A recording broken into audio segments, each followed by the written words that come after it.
سب سے پہلے تو آیت کریمہ اقیم الصلاۃ و آتوا الزکاۃ کہ نماز قائم کرو اور زکوٰۃ دو۔ زکوٰۃ ارکان اسلام میں سے ایک بنیادی رکن کہلاتا ہے کہ جس کا نہ دینا گناہ ہے، انکار کرنا کفر ہے۔ کوئی شخص اگر زکوٰۃ نہیں پے کر رہا مقررہ میعاد کے اندر تو وہ گناہگار ہوگا،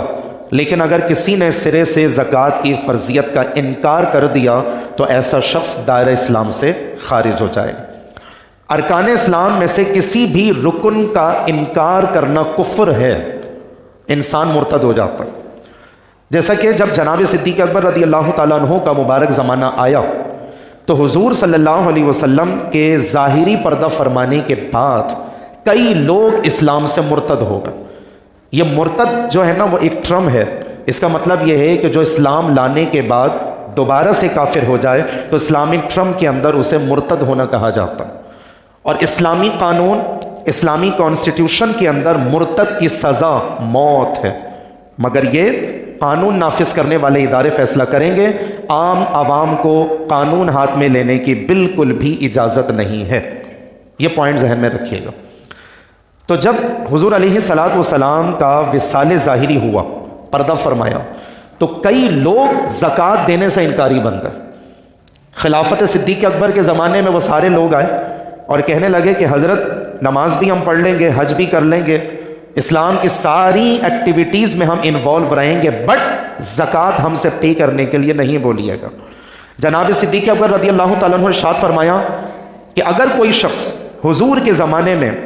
بکری کا بچہ بھی زکوٰۃ کے طور پر اگر دیا کرتا تھا، جب تک میں اس سے وصول نہیں کر لوں گا چین سے نہیں بیٹھوں گا۔ باقاعدہ جنگ ہوئی، جناب فاروق اعظم رضی اللہ تعالیٰ عنہ عرض کرنے لگے کہ یا امیر المؤمنین، آپ کلمہ گو لوگوں سے جنگ کر رہے ہیں، وہ تو کلمہ پڑھنے والے لوگ ہیں نا، اسلام کو ماننے والے لوگ ہیں نا، تو آپ محض زکوٰۃ کا انکار کرنے کی وجہ سے ان سے جنگ کر رہے ہیں۔ تو جناب صدیق اکبر رضی اللہ تعالیٰ عنہ نے ارشاد فرمایا کہ عمر، یہ آپ کو کیا ہو گیا؟ آپ مجھے کس طرح کا مشورہ دے رہے ہیں؟ آپ تو ماشاءاللہ بہت جنگجو اور بہادر قسم کے انسان سے مشہور ہیں، اور یہ یاد رکھیے گا جو لوگ نماز اور زکوٰۃ کے اندر فرق کرتے ہیں ان کا فرق قابل قبول نہیں ہے۔ یہاں تک کہ حضور کے زمانے میں اگر کوئی بکری کا بچہ بھی زکوٰۃ کے طور پر دیا کرتا تھا، جب تک کہ میں اس سے وصول نہیں کر لوں گا چین سے نہیں بیٹھوں گا۔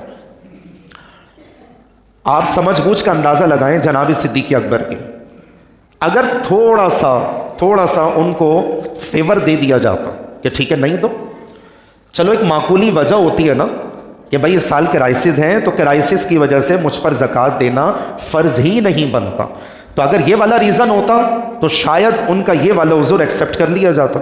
لیکن وہ تو مالدار تھے، صاحب ثروت لوگ تھے اور ہر سال زکوٰۃ دیا کرتے، اور حضور علیہ الصلاۃ والسلام کے وصال ظاہری کے بعد انہوں نے یہ کہا کہ اب ہم سے زکوٰۃ نہیں ہوگی۔ آپ جناب صدیق اکبر رضی اللہ تعالیٰ عنہ کی فہم و فراست کا ذرا اندازہ تو لگائیں کہ دین کو انہوں نے کیسے سنبھالا دیا تھا، جو نت نئے قسم کے فتنے اٹھے تھے۔ اگر ان کو زکوٰۃ پے نہ کرنے کے حوالے سے ریلیکسیشن دیا جاتا تو اگلے سال کوئی اور لوگ آتے اور وہ کہتے کہ حضرت جون جولائی کی گرمی میں ہم سے روزے نہیں رکھے جاتے، اس لیے ہم تو آج سے روزہ نہیں رکھیں گے۔ اگلے سال پھر کوئی دوسرا گروپ تیار ہوتا اور وہ یہ کہتا کہ یا امیر المؤمنین، ہم تو دنیا کے دوسرے سرے سے آتے ہیں اور حج کرنا ہم سے نہیں ہوگا، اتنا لانگ ٹریول ہم سے بالکل بھی نہیں ہوگا، تو اب حج ہم سے ڈراپ کر دیا جائے، ساقط کر دیا جائے۔ لوگ آتے رہتے، ارکان اسلام کا انکار کرتے رہتے اور اس طرح دین کا بیڑا غرق کرتے رہتے۔ جب پہلا ہی فتنہ سر اٹھانے لگا تو جناب صدیق اکبر رضی اللہ تعالیٰ عنہ نے